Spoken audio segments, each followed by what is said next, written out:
Jika etika yang merupakan cabang dari filsafat dianggap perlu untuk dipelajari, mengapa filsafat justru ditentang? Halo semua, saya Yulfaulia Koima dari kelas KPI 4D akan mereview sebuah buku menarik yang menyambung garis antara filsafat, etika, dan juga dakwah. Menarik kan? Yuk simak review selengkapnya.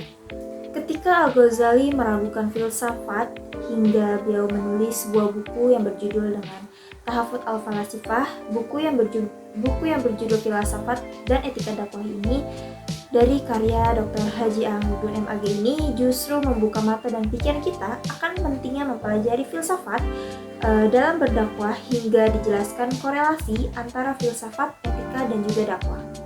Buku yang diterbitkan oleh Sambiosa Pertekatan Muhammadiyah ini ditulis dengan gaya pendekatan holistik, yang artinya buku ini mengkaji secara mendalam perihal korelasi antara ilmu filsafat, ilmu etika, dan juga ilmu dakwah. Akan tetapi, apakah penting mempelajari korelasi antara ketiga ini di era budaya digital seperti sekarang? Apa sih urgensinya? Dan pertanyaan-pertanyaan ini akan terjawab dalam sebuah buku filsafat dan etika dakwah.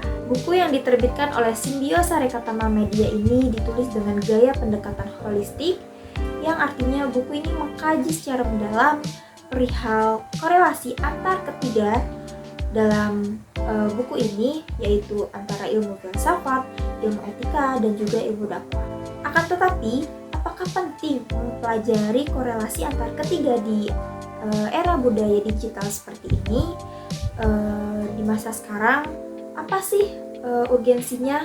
Nah, pertanyaan-pertanyaan ini akan terjawab dalam buku Filsafat dan Etika Dakwah. Selanjutnya, penulis mampu membawa pembaca ke dalam emosi penulis. Saya takjub karena perasaan seperti terbawa emosi penulis tidak biasanya saya temukan di buku ilmiah seperti ini. Contohnya, saya bisa merasakan kekhawatiran penulis di paragraf terakhir pada bab dakwah pada era siberkultur, yang mana inti dari redaksinya seperti ini. Dakwah di era budaya siber ini memang memiliki potensi yang bagus untuk Islam ke depannya. Tapi di sisi lain, degradasi kualitas bahasan dari materi dakwah dalam media digital cenderung memikat khalayak yang malas mengkaji lebih dalam.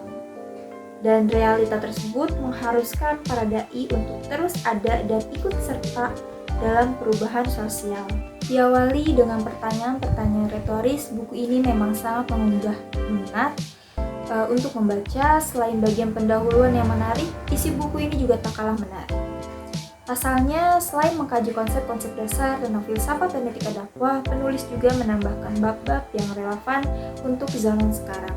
Hal tersebut menunjukkan bahwa penulis ingin menekankan buku ini tidak hanya berisi teori semata, melainkan tuntunan untuk praktik.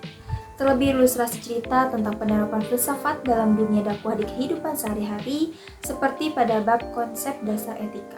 Kalimat tersebut akan mendorong para pelaku dakwah untuk lebih siap berinovasi bagi dakwah di era digital. Sebagai seorang akademisi dakwah yang berpengalaman di bidang filsafat, penulis juga menonjolkan identitasnya tersebut melalui gaya penulisan yang jelas dan juga sederhana. Dengan karakter pemikiran yang terbuka, terciptalah opini-opini inklusif yang menambah daya tarik dalam buku ini. Seperti yang diutarakan penulis, bahwa berfilsafat pada akhirnya lebih banyak mengajarkan orang untuk bersikap terbuka dan bisa menerima atas kebenaran yang lain. Dari segi kekurangan dalam buku ini, saya rasa ada beberapa bagian yang masih bisa dibahas secara lebih rinci, namun secara keseluruhan saya dapat memahami buku ini dengan cukup baik. Kesimpulannya, buku Filsafat dan Etika Dakwah adalah buku pegangan penting bagi siapa saja yang aktif dalam kegiatan dakwah maupun yang ingin mempelajari dakwah. Poin plus dari buku ini adalah gaya penulisan yang jelas dan terarah sehingga materi yang berat pun dapat dengan mudah kita pahami. Meskipun dengan demikian, ada beberapa bagian dalam buku ini yang akan lebih baik jika dibahas secara lebih rinci lagi. Saya merekomendasikan bagi yang menonton video ini untuk ikut serta membaca buku Filsafat dan Etika Dakwah, terlebih bagi dai, mahasiswa jurusan dakwah, atau pelaku dakwah lainnya. Mungkin itu saja sedikit ulasan dari saya mengenai buku Filsafat dan Etika Dakwah. Terima kasih sudah menonton dan sampai jumpa!